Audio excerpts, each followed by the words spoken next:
तो उनको कहो कि हमें रेस्ट न करें। शीजन एक गोली मारो, क्या माथे पे मारो गोली इधर इधर। नमस्ते। ऑपरेशन सिंदूर में कुटाई के बाद से पाकिस्तानी फौज और पाकिस्तान के मुल्ला इस कदर बदहवास है कि उलूल जुलूल मुल्लाई हरकतों का सिलसिला अब तक थमा नहीं है। यह इनकी लंपटबाजी का ही सबूत है जो 72 हुरों के सपनों के साथ इन्हें जिन भी दिखाई देने लगे हैं।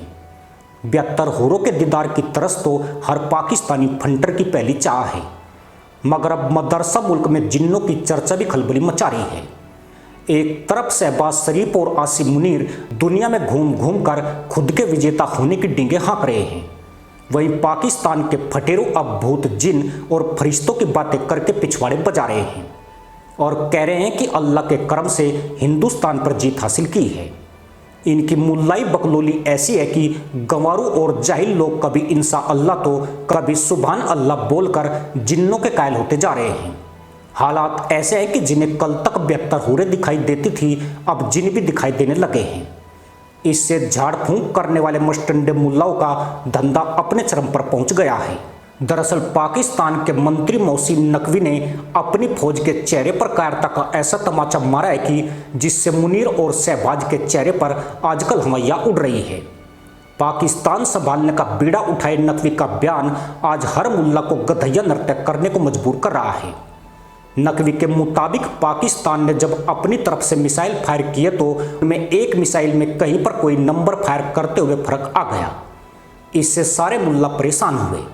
जब मिसाइल फायर हो गया तो चंद मिनट का टाइम था।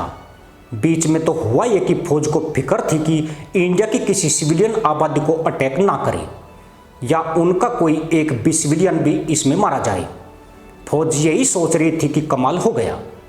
फौज घबराई हुई थी कि अब पता नहीं कहां पर मिसाइल गिरेंगे और क्या नुकसान करेंगे, लेकिन उसी वक्त चमत्कार हो गया। यह कह लीजिए कि जो हमारे जिन हैं उन्होंने मदद की। उन मिसाइलों का रुख ऐसा कर दिया कि जो मिसाइल भारत ने दागे थे उनसे हमारे किसी जहाज या जगह को नुकसान नहीं पहुंचा, जिन्होंने उनकी मिसाइलों का रुख मोड़ दिया। मुल्ला नकवी के इस बयान के बाद पूरा पाकिस्तान सुभान अल्लाह इंशाअल्लाह बोल रहा है।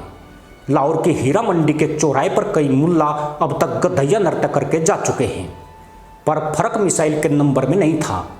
फर्क तो इनके दिमाग में है जो ये जाहिल अपनी फौज की कायरता और उनकी मंदबुद्धि का ढिंडोरा सारी दुनिया में पीट रहे हैं। यानी इनकी कुटाई जितनी हुई उसमें अगर थोड़ी सी कमी रह गई है तो वह इनके जिन्नों की मेहरबानी है। फौज के बड़े अधिकारियों की फैमिली तो भारत का अटैक होने से पहले पाकिस्तान छोड़ चुकी थी। फौज के पिछवाड़े में इंडियन आर्मी से भिड़ने का दम नहीं था, इसलिए किसी मुल्ला ने फूंक मारी और जनाब जिन इनकी उधरने से बचाने आ गए। ये बात हम अपनी तरफ से नहीं कह रहे हैं, बल्कि पाकिस्तान के कथित पायलट कामरान मसीद के हवाले से एक दावा किया गया है, जिसके बाद पाकिस्तान की एयरफोर्स एक जिन बटालियन पर विचार कर रही है।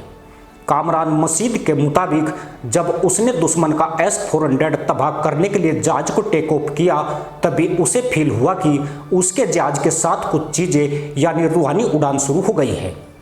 लोडे को यकीन हो गया कि यह जंग पाकिस्तान जरूर जीतेगा और दुश्मन का S-400 तबाह करेगा, लेकिन यह जिनका ही दुर्भाग्य है जो वह S-400 तबाह नहीं कर सका, बल्कि S-400 को तबाह करने के चक्कर में मुल्लाओं के पिछवाड़े ही तबाह हो गए। इन लंपटों की बकलोली साबित करती है कि ऑपरेशन सिंदूर के दौरान पाकिस्तानी मुल्लाओं को केमिकल लोचा हो गया था। यह हाल भारत की मार के डर से हुआ था। भारत का प्रहार इतना जोरदार था कि जाहिलों को लगा कि अब तो जिन या फरिश्ते ही इनकी मदद कर सकते हैं। यही वजह है कि इनसे मिसाइल के नंबर तक गलत लग रहे थे। इंडियन एयरफोर्स ने 4 दिन की जंग में मदरसा मुल्क के ऐसे चिथड़े उड़ाए कि देश के मुल्लाओं के पिछवाड़े अब तक थर थर कांप रहे हैं। उधर शहबाज मुनीर मुगालते में है कि उनकी बकलोली से मुल्ला जी गाल बजा रहे हैं। पाकिस्तानी जाहिलों ने अब गंवारू कौम को गधैया नृत्य करने के लिए जिन वाला पैंतरा ईजाद किया है, जिसके बाद मुल्लाओं को लगता है कि रूहानी ताकत की वजह से उनकी जान बच गई। यानी भारत के हाथ 6 बार पिट चुके पाकिस्तानियों का दिमागी संतुलन बिगड़ चुका है। अपने 11 एयरबेस तबाह कराकर 100 से ज़्यादा आतंकियों को निपटवाकर और fighter jet, radar, air defence नेस्तनाबूद होने के बाद भी इन्हें हार में जीत नजर आती है।